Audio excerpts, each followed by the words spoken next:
It is times like this you know who your true friends are.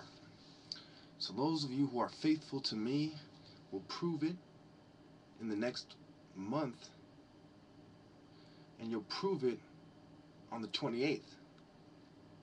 And those of you who are faithful to the New World Order structure of the devil, you'll prove that as well. You'll prove that through your lack of insight, your lack of proper application of fair play, your lack of moral outrage.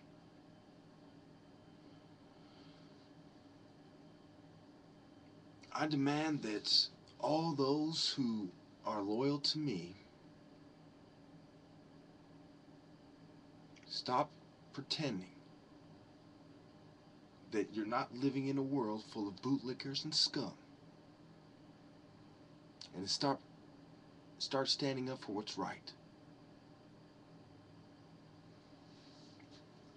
It is our time to reveal ourselves incrementally and to fulfill the plan laid out by our forefathers to restore the Mayat to the planet. See, it's quite simple, really. They have used the principles of old to demonize the generation of new. And as the cycle renews itself and the next generation and we come anew, what happens? One finds himself in quite a predicament. One finds himself trapped, and he has made his own bed. Because as we are so busy in our day-to-day lives, and we skip and we take the shortcut and we take the short path, sometimes we forget where the main path was because we took the shortcut, trying to connect to it on a further point that we weren't ready for.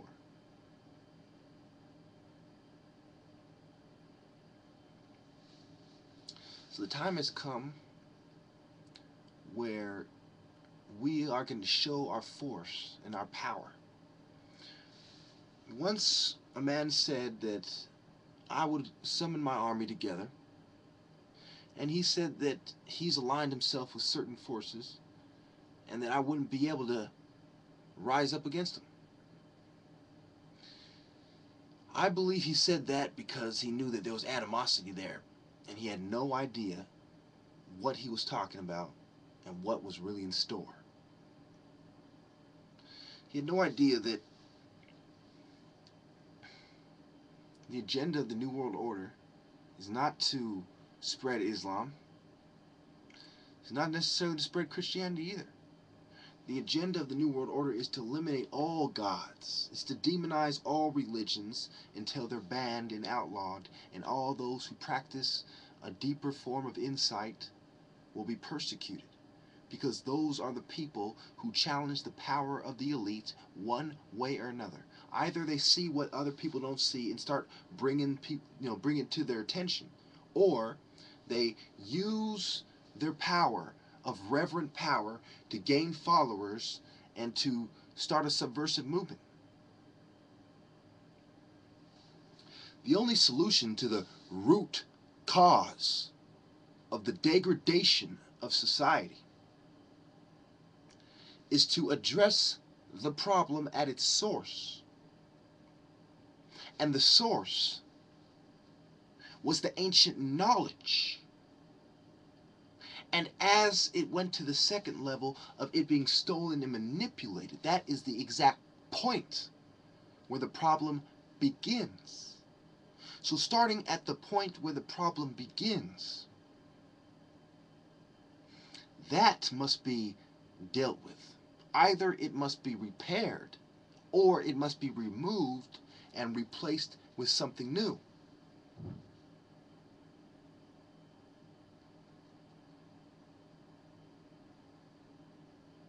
So you must understand,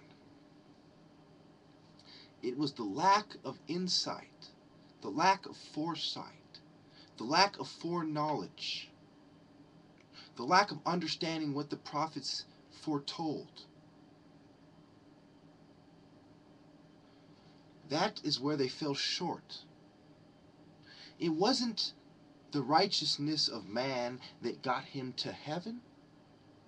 It was his ability to understand the path. It was his ability to embody the spirits of God. It was his ability to come to the point of view of the great shepherd. To come to that point of view that this is the way to go, that this is where safety resides. This is the safe haven. This is the safe place. Jesus of Nazareth, of Bethlehem. Okay? Why do you think I said, give me the strength of Samson? Because it is the exact simile. As Samson was fighting the corrupt establishment that wished to cut off his connection to God, so am I. As Samson was tricked by not only the feminist movement, but the establishment utilizing women, so was I. As Samson was robbed of the right to spread his seed and to guide them, so was I. Was Samson wrong for using the power of God to deal with those who are sorcerers, magicians, scientists with their theorems and postulates? I use the example of the point of view because the point of view is more relative than the quantity of study, because it's quality versus quantity. I can study something for my entire life. Does that make me a Native American? Does that make me a Chinaman? Does that make me a Tibetan? Does that make me from Taiwan? Taiwanese? Does that make me Vietnamese and Hmong? Does that make me an Arawak fucking Indian? Does that make me Cree? Does that make me Fulani or Berber or Amharic or Tigrina? Does that make me fucking Swahili or Semitic or Akkadian or Ubaidian or Phoenician, Romanian, Persian, Syrian? Can I put myself in their shoes simply by studying them and understand them better than they understand themselves? No, I will never concede that point because that is nonsense. No man will ever understand the human mind. They will only begin to start to understand the tip of the iceberg. They will never understand the human mind. They will never understand why we use less than 10% of our brain.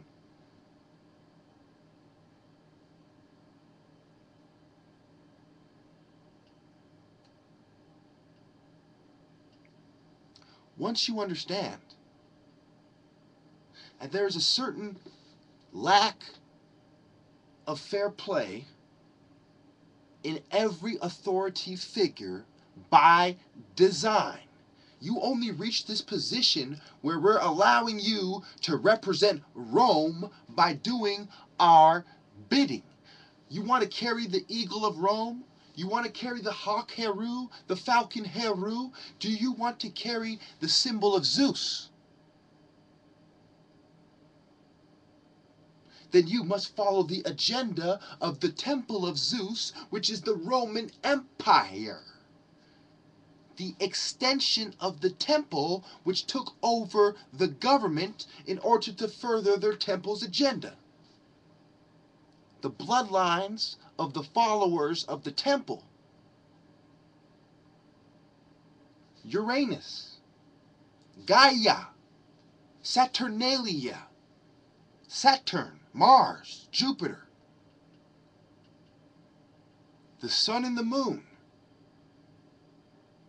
Mithra, Serapis. Think about it. Why was the cult of Dionysus meeting right there by the Christians? Why was the cult of Demeter meeting there, right? What was the priestess of On doing in the Bible? Marrying the Jews. What was Melchizedek, whatever the fuck his name was? You know what I'm saying? What was he doing there? Why was he going over there and saying, I agree, Abraham, you are a great man of God. What was he doing there?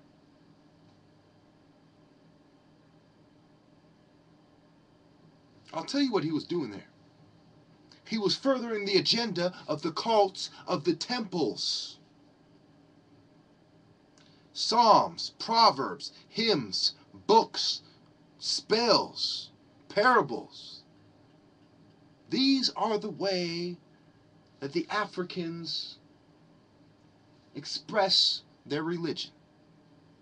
They were put into the form of symbols, and they were put into the material, and then the white man picked up on them.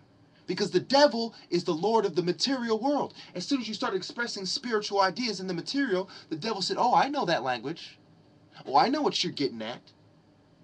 That's why the top secrets of the cult of Ra-Horketi are not given on video or in the material form, but only given by God through inspiration to to carefully selected members, which is out of my hands. I am the leader of the cult of Ra. I am not Ra. I am the Grand Master. I am the Pharaoh. I am the great priest. But I am not the God Almighty. So the most insightful, profound knowledge, the deepest spiritual knowledge, is reserved for only God to give out. And that's why the scum will never be on my level. If they could study psychiatry for 300 million years, and I guarantee you, they would not have the same insights that I have been given by God. Thank you.